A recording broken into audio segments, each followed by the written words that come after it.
Welcome back to another episode of Stork Talks. I'm Zoe. And I'm Tom. How do the arts help us interpret the experience of living through a global pandemic? This is the question we ask this week on Stork Talks. The arts have long been recognized as a source of great creativity and therapy.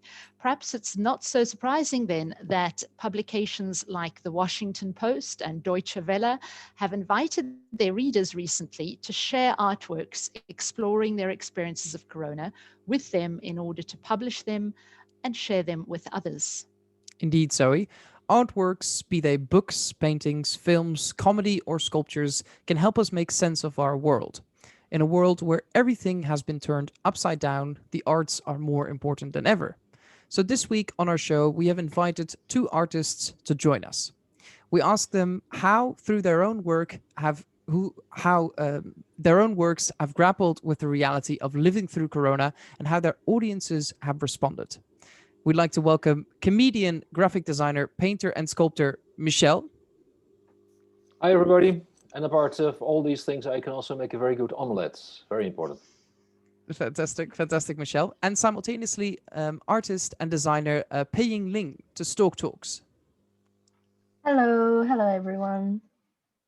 Well, where Michel originally or is currently in Rotterdam, Pei-Ying is originally from Taiwan and is currently an artist in residence in Eindhoven. Welcome to you both. I'd like us to start with quite a broad question, and I'll hope both of you can respond. How do you think the arts have helped us to understand the experience of living through a pandemic? Do I start? Why not? Okay. Go for it. Yeah. Well, first of all, everybody experienced a dependency of life and death of their government.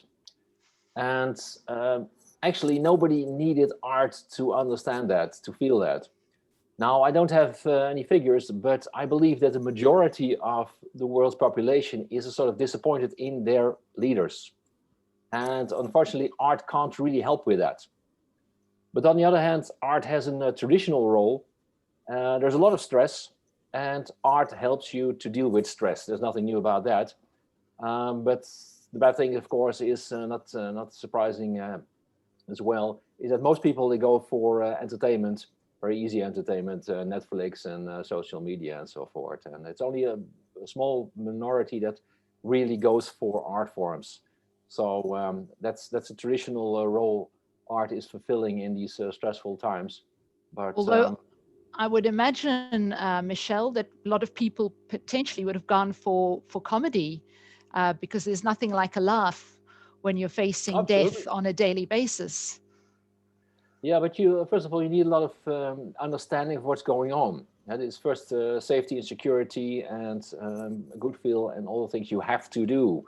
But there's definitely a relation between tragedy and comedy. And we'll come to that later. Okay, Pei-Ying, how about you?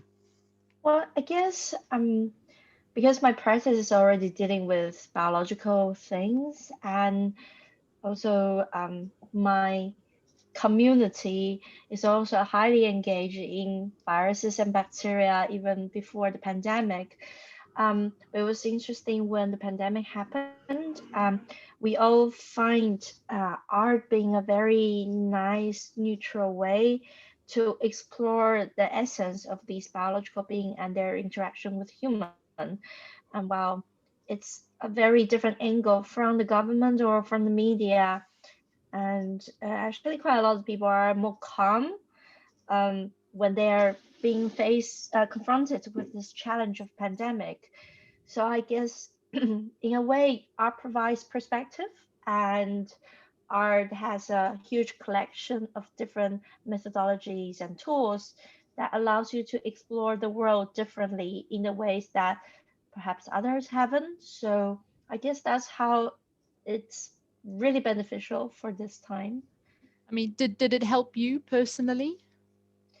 Yeah, tremendously, because I was trying to understand viruses even before this, and when the pandemic comes, this curiosity brings me to look at things at like being more critical, in a sense, that critical of whether the information we receive was something that's the way it's presented, or does it has other layers, and also to visualize things, because viruses are invisible.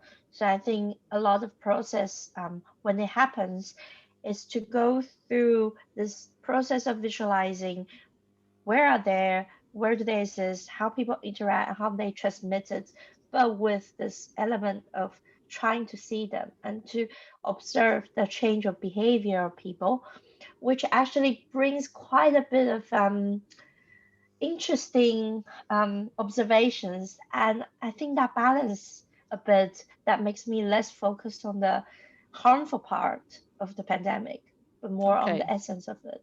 Yeah. Okay, well, we'll talk more about that later. It's fascinating. Yeah, Mhm. it's an interesting perspective, and then I think also comedy as an art form has also been a very effective way to grapple with tragedy. You mentioned it before as well, Michelle.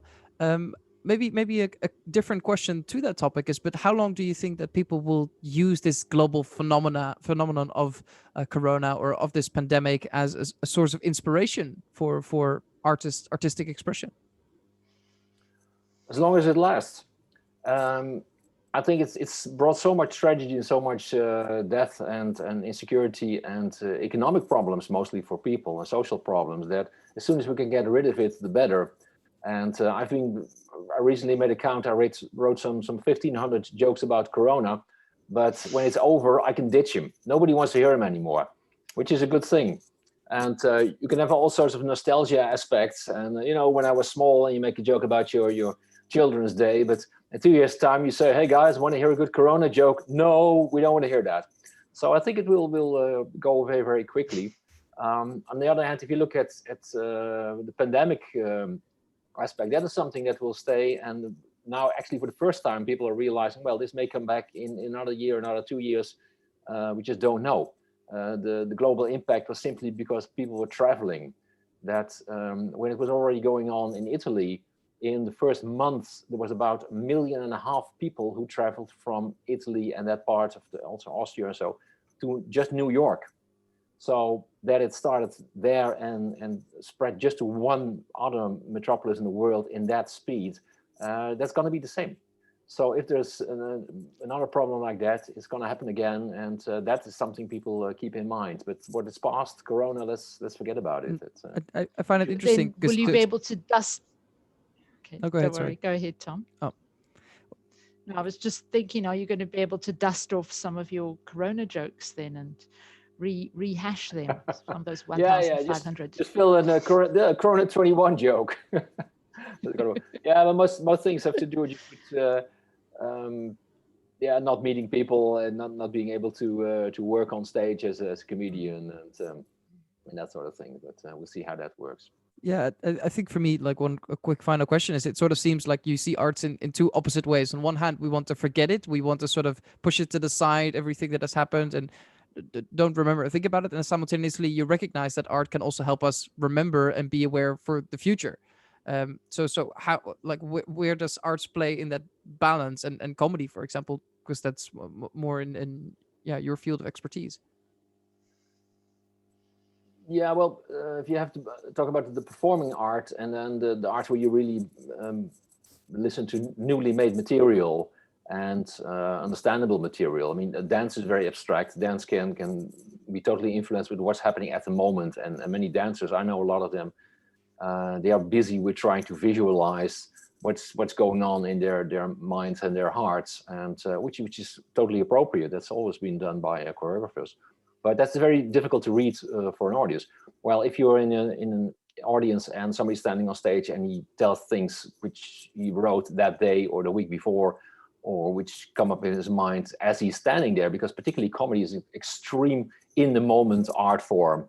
And that's what audiences like. When you leave your set, when you get out of your pre-programmed jokes, then is when it's really happening, and when you're interacting with the audience.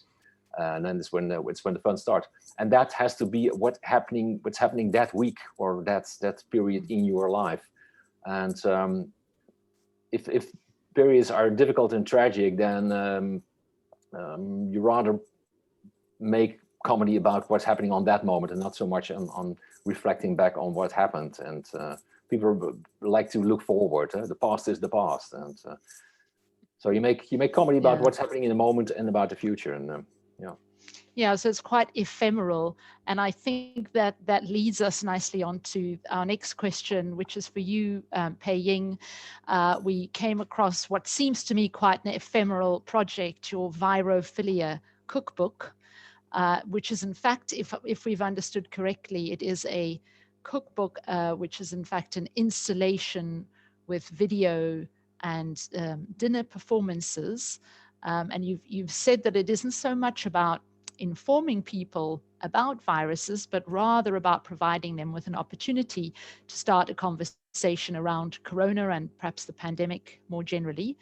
It also comes in chapters. So perhaps just for our listeners, you could talk us through some of those chapters and explain a little bit more as you go. Well, the project was actually done before the pandemic, so the original motivation for it wasn't really related with corona. But then it was done, one of the dinner performance was done last year in Taiwan as a delivery. And it was in the form of delivery because we were basically in quarantine and you cannot have like a gathering where you take off the mask and eat. So that was transformed that way. And in fact, the whole project was trying to explore the possibility that if we look at viruses in general, a lot of viruses are being discovered by science because they cause disease. But as gradually as we know more about viruses and as the technology develops, there are other techniques to see the virus's existence through different methodologies like metagenomics or other things. And they discover that a lot of viruses are probably beneficial to their host. And that fact really struck me when I first learned it. And so I started to think that if it's beneficial, like it's not completely evil. And if you take this connotation into culture and trying to create culture with the viruses since they've been there with us forever, maybe this perception of harmful viruses can be changed a bit. And that's why I was looking at the cuisines, because if you look at our history with bacteria, is very similar, that we were thinking that they were harmful, and then we talk about probiotics now. So the chapter starts with 5 different chapters. The first chapter was trying to simulate the sickness as adding pleasure or interesting experiences for dining. For example, like simulating norovirus that makes you puke and diarrhea, so you will get like really painful stomach. So you electrify your stomach to simulate that kind of feeling, and that's is something that we might be able to start right now as some slightly more extreme culinary experience. While the second chapter referred to how we use bacteria in the history, that we use bacteria to ferment, while viruses have similar functionalities because they also, by infecting their host, sometimes the tissue will change. The texture of the tissue will change, or the morphology or the colors will change, like the tulip breaking virus makes tulip look really different. These are what's happening with the interaction between the virus and the host when they are living. And I frame it as a way of fermenting. So you can use virus to ferment food in different ways. So you change the texture, the colors, the taste. And the third chapter is using viruses as active ingredients. It's easier to understand that probably a lot of people recently just had the experience of having a vaccine, and that triggers an immune response in your body, but it doesn't last very long. Like we all get corona vaccination recently. Corona can last for 10 days or longer, while the vaccine will make you sick for a day or so. So these kind of dishes has viruses or semi-virus components in there that make you sick for only a few hours, but that's a part of the dining experience, and while also working as a vaccine as well. And the It's fourth just like chapter, my cooking, yeah. yeah. You eat that, you're sick for just a couple of hours. Well, well, yeah, I think, I mean, I think Michelle raises a very interesting question, because I understand your desire to show that we can interact with viruses positively and negatively, but what would be the motivation for someone to choose to infect themselves with norovirus? I mean, the last thing I want to do is be throwing up or have diarrhea. It's just, how does that work, Pei-Ying? Have you ever tried the spicy hot pot from China? I have, yeah. and it was very difficult to handle. Yeah, I think those are the ones that we look for, or some people look for it. So, And I think that sort of this kind of having them as active ingredients make you sick, sort of stands around that edge of this Okay. dining experience in a way. And it has another plus that it's also a vaccine, so you can have your vaccination through eating instead of just having a jab. So it's a combined pleasure, maybe. Yeah. Michelle, do you see some material here? Well, as I said, it makes me think of my cooking, which is mostly bacteria, and that's a very difficult thing. No, it's serious. There are a lot of things, but from a medical point of view, in your body you have a lot of bacteria and a lot of things which are basically very, very bad, but it all balances, and then it works pretty well. Yeah, but food can be threatening as well, and actually, comedy and food have a lot in common. Of course, brings people together, and makes you feel good. So that's an important thing. Plus, it's extremely cultural, of course, and what we experience as comedians, you cannot laugh on an empty stomach. Although on the other hand, I've also done dinner shows, and the comedians are always brought in to sell more food. It's never the other way around. Hey, we have bad comedians, let's bring him some foie gras. But I remember one time I was the comedian who had to perform after the main course. So I saw this enormous dishes with French fries and steaks being brought to the people. And then when that was all emptied after 20 minutes, I had to come on, and people were friendly and they smiled, but there's nothing happened anymore. That's really too bad. They were too relaxed. After They dinner were too dip. relaxed, yeah. Yeah. But I'm curious, being in combination of food, might we also see this in will it become sort of like a I don't want to say a cleansing ritual, but something like a hot pot where we'll consume it to sort of cleanse the body and prepare the body for future viruses in that case? Possibly. I mean, during my research, I'm not a scientist, but I came across several research that was trying to see if the vaccines can be delivered in fruit or something you eat, because it will be easier to grow, easier to transport, and much lower cost. And it's an area of research. And from an artist's point of view, I think it's not that far from really having them as food.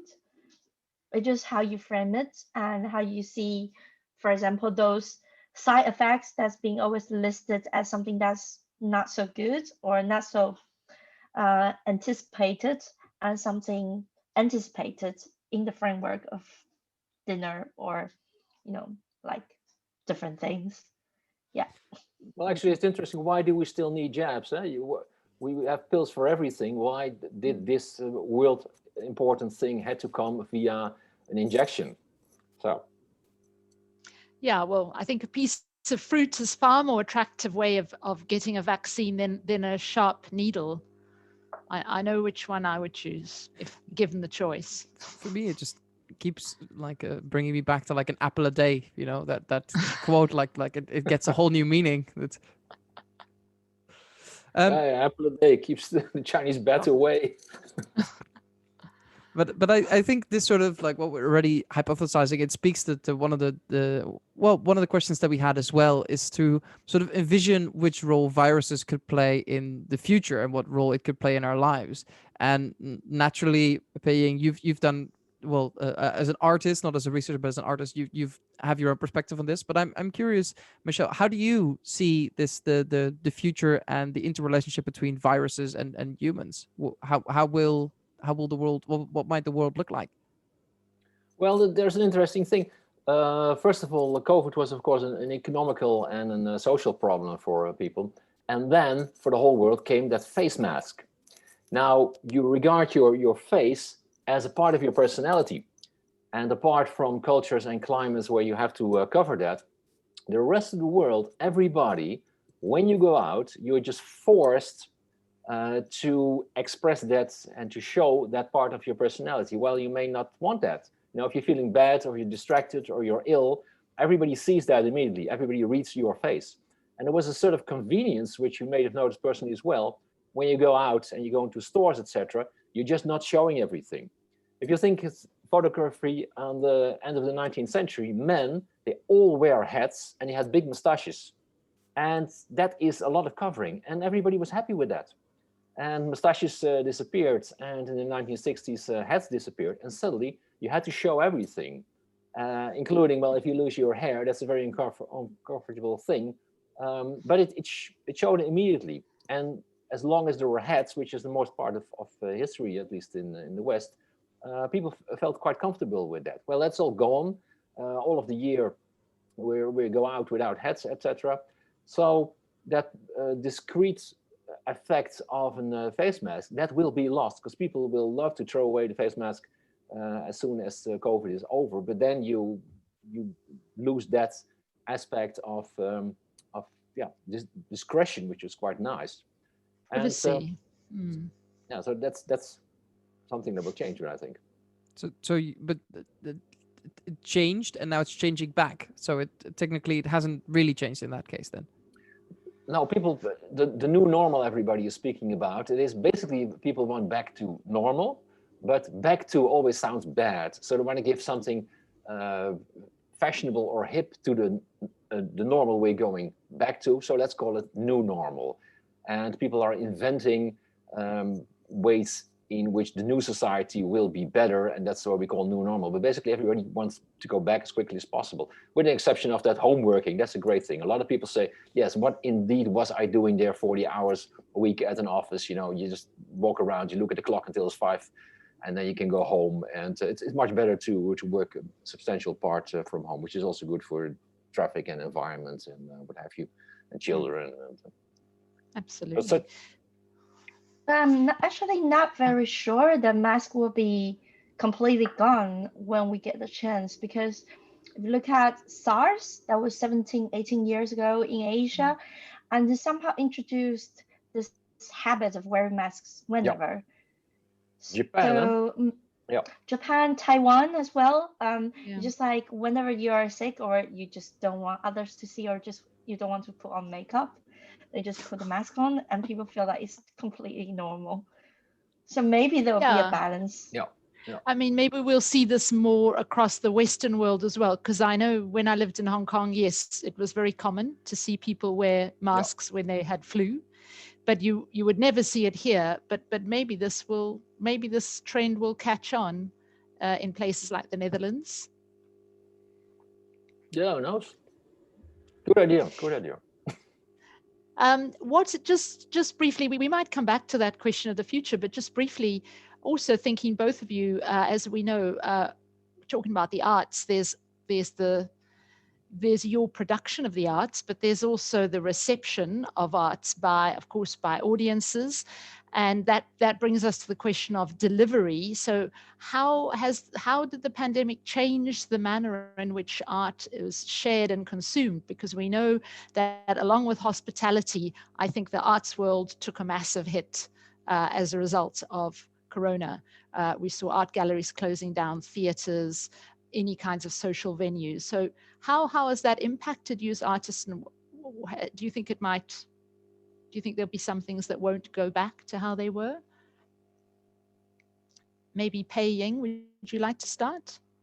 I think I see more of new forms instead of I think once everything is open up, we will still go back to the normal or the previous ways of presenting artworks, but at the same time having new ways of doing it.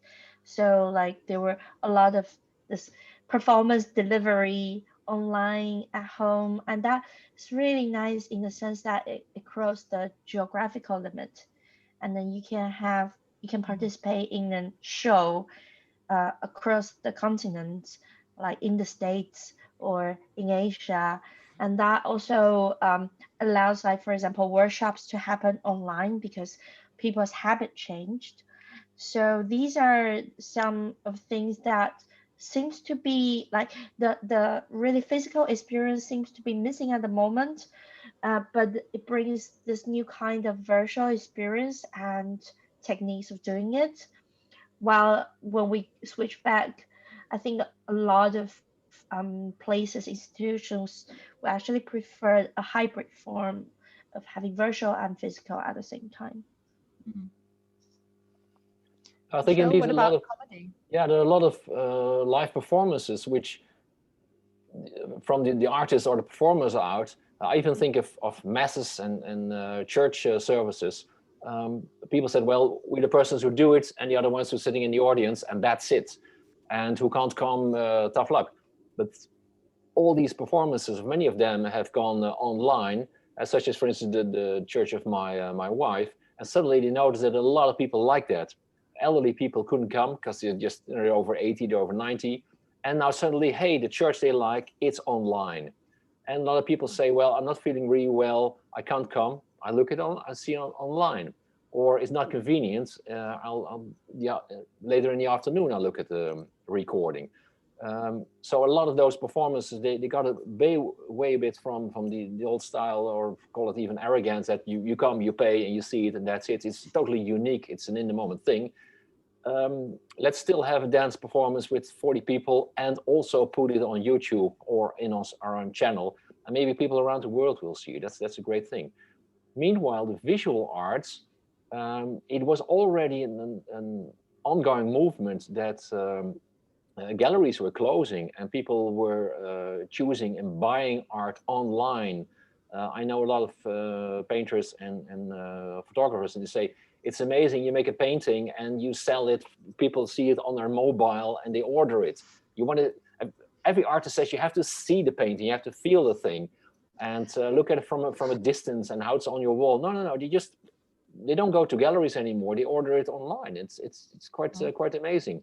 And I think this whole pandemic gave that a sort of boost. It's far more normal just to buy anything you like, you want online. An exception, if I can come back to comedy, comedy is really something because it's so in the moment, it can change so rapidly. Plus, you go there to laugh. Laugh is a communal thing. You laugh because you're close together. A lot of laughing is laughing along. Everybody's laughing, so who are you not to laugh? And particularly young people have that more than elderly people. They're elderly people a bit more independent, make up their own minds. I mean, if you have 6 friends of 20, 5 laugh, the 6th also laughs. But if you have the same guys 40 years later, they're all in their 60, one tells a joke, virtually everybody laughs. One of the guys, he says, well, sorry, I didn't like the joke. No problem. But that individuality which comes with age, younger people have far less. They far like to join the group, join the happening, which makes that comedy, which is something for the, let's say, 20 to 35 audiences, they laugh along. That will stay very much a live thing. But even that you can broadcast. And, I think, Tom, you can comment on that, can't you? I was curious. So does that mean like we're gonna see like elderly, like individual elderly shows, and then the communal youth shows? That's sort of what you're referring to, Michel. Elderlies, they can watch by themselves at home behind their computer because they'll have that individuality, and then young people will have to group them together for comedy shows. yeah, we have the old folk only comedy shows. Well, no, if you just make that broadcasting far easier and more normal thing, well, of course you put it on YouTube. Of course you have your channel. You know, we have a camera in the back. What's the big deal? Then all kinds of audiences can watch it, and I think that's a pretty good thing. But the communal thing of like going with a couple of friends to the movies, going with friends to a performance, comedy, whatever. that's a friend thing, and that's a good thing. Yeah, it's everything surrounding the arts as well. I think that's a nice statement as well. Is we spoke about a lot about the arts itself, but there's so much to it, to arriving in the theater, hanging your coat, and then having a drink before the show starts, and the anticipation before the show starts, rather than just sort of sitting behind your laptop, clicking, like turning it on, and then being there right away. There's something about that anticipation build up, I think. Absolutely, you know, in the foyer, just the whole buzz. It's, you know, we've got 5 more minutes. That's part of the fun. Yeah, for the performers as well, I can imagine. Yes, of course. Yeah. Yeah. Oh, it's terrible. You sit behind the in your artist room or so, and you hear the sound, and you have just one idea. If the curtain opens, is there an audience? You know, there are 5 people on the front row, of which just 6 are drunk, or is it a packed house, and how is the atmosphere? And you get a sort of feedback, and then people from this theater come, no, it's going to be a good night. It's going to be a good night, and that's pretty good fun. All right. Well, time flies. I've thoroughly enjoyed our discussion. Thank you so much, both Michel and Pei-Ying, for joining us today on Arts Talk. I think there is so much that we haven't touched on from both of you. So perhaps you would like to just share with us briefly, if our audience or our listeners would like to know a little bit more about what you're doing. Perhaps Pei-Ying, you could just tell them where they can find more information, and then Michel, you can do the same. Well, so I have a website, but well, if you search for my name, which is PEIYNGLIN.net, you can see the projects. I hope that's not too difficult for a podcast. Also, I think is it, how do you say it, 3 Den Haag? That's another, because that's where I found you. So that's where I'm having the residency at the moment. It's called Instrument Inventors, and they have a short initial as III, so it looks like 3. My detail of my residency is also there, and they also have 3 amazing other artists there as well, and they're mainly about performances and sound and art. Great. Okay, Michel, will we look out for you in a local venue near us? Elderly home, maybe. I hope so. Who knows? Well, a lot of stand-up comedy in the Netherlands is done in English, and then they're really nice performances because of the audience. It's a very mixed audience, lots of expats, students, and they really enjoy that international feel. They're mostly Dutch comedians like myself, but it's a very cultural thing. So we speak about such subjects, and but you have to check it out via Facebook or via newspapers, etc., and other websites. What's going on in your city? Just type in stand-up comedy, and it's a sort of Dutch variety. So if you compare it to what's done in England or the United States, which are the main countries for stand-up comedy, it's really a cultural thing here. And I would say try it out. But you have on such evenings usually 6 to 8 comedians, all 10 minutes. So if there's 1 or 2 which you don't like very much, who cares? In 10 minutes they're gone. Yeah. And there are other ones to come. Also all ages. There are even women who think they're funny, which is very strange, of course.